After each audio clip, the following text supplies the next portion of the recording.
Bonjour les amis, bonjour les amours et rebonjour pour ceux qui étaient déjà là ce matin à la guidance du matin. Je viens vers vous, là, maintenant, pour répondre de façon en direct, parce que ça peut offrir un éclairage à tout un chacun, à une question pertinente ce matin de Julie, qui a été, sa question c'était, mais à quoi il sert l'ego en fait? Ça sert à quoi?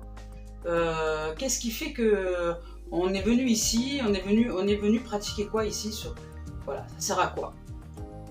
Donc je te remercie Julie déjà de poser la question et on a échangé ce matin sur le sujet et c'est vrai que sur le moment je lui ai répondu que je ne savais pas vraiment pourquoi était venue cette sphère de l'ego, mais qu'on n'était pas obligé de ne pas l'aimer, c'est-à-dire que cet orgueil, nous pouvons l'aimer pour ce qu'il est, c'est-à-dire un outil de révélation de soi.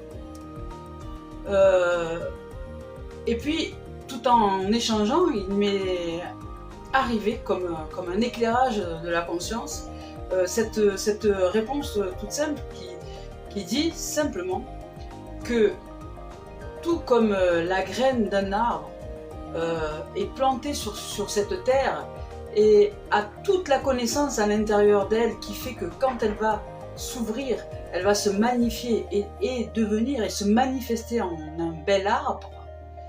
Et elle a déjà toute cette connaissance et c'est exactement ce qu'elle va devenir, comment sa structure va se manifester au niveau de sa coquille pour que simplement l'âme puisse resplendir et continuer à prospérer.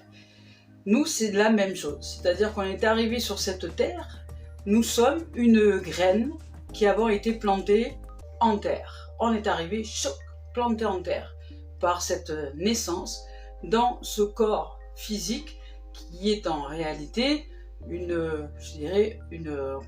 enveloppe comme une graine. C'est l'enveloppe de la graine, ou je dirais une coquille d'œuf, comme l'œuf dans l'œuf, voilà, dans sa coquille, une coquille d'œuf. Nous sommes arrivés sur cette terre, nous sommes donc implantés avec toute la connaissance, c'est-à-dire que à l'intérieur de nous est toute cette connaissance. Nous sommes la splendeur de la connaissance. Et ce pourquoi nous sommes venus sur cette terre, c'est pour justement faire naître, éclore toute cette connaissance à travers le champ de l'âme. Nous sommes préparés tel un papillon, et la métaphore du papillon est superbe pour ça. L'ego est comme le cocon du papillon, c'est-à-dire que il nous enferme, il s'attache à plein de trucs, des croyances, des ci, des là, il s'attache à plein de trucs, il nous enferme, donc on a l'impression d'être enfermé dans cette dimension dans laquelle nous sommes un peu coincés des fois. Et à l'intérieur, qu'est-ce qui s'y produit? À l'intérieur de nous, nous y ressentons dans cette dimension d'enfermement au niveau de la chrysalide, de la souffrance. Mais cette souffrance est nécessaire.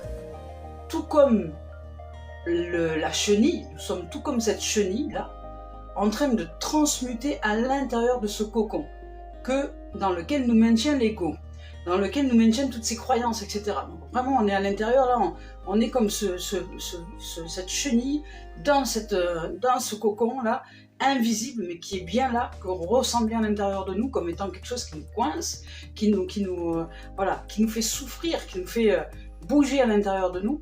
Et qu'est-ce qui se produit en termes d'énergie? C'est-à-dire que nous sommes un peu comme dévorés de l'intérieur. Cette souffrance nous dévore de l'intérieur. C'est comme la chenille dans la chrysalide.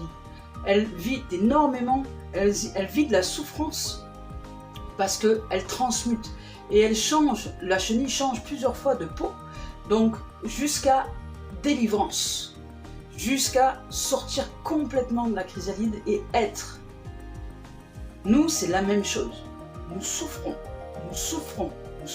d'une existence à une autre, jusqu'à ce que nous réussissions à transcender, à transmuter donc cette chrysalide qui est l'ego. Donc nous sommes dévorés de l'intérieur, c'est la notion de souffrance qui fait que nous nous sentons comme dévorés de l'intérieur, jusqu'au moment où il y a délivrance, parce que nous acceptons enfin ce processus de vie qui est et qui naît, qui fait que, une fois que nous sommes réalisés dans cet état d'être, c'est l'âme pure qui en émane et qui entre ensuite en reliance avec le champ de conscience universel.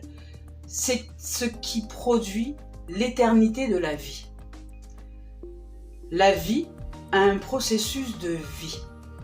Et si nous conscientisons que tout ce que nous pratiquons comme expérience au sein de l'ego, au sein de ce champ de souffrance, n'est qu'en fait qu'un processus de naissance de la purification de l'âme qui rejoint le champ universel de conscience pour que cette vie continue à être vie et continue à être éternelle, et que dès lors que nous sortons de terre, dans cette âme purifiée, illuminée, nous ne rejoignons plus cette terre, puisqu'il n'y a plus besoin de revenir à l'état de graine pour repousser, je dirais, dans une âme purifiée.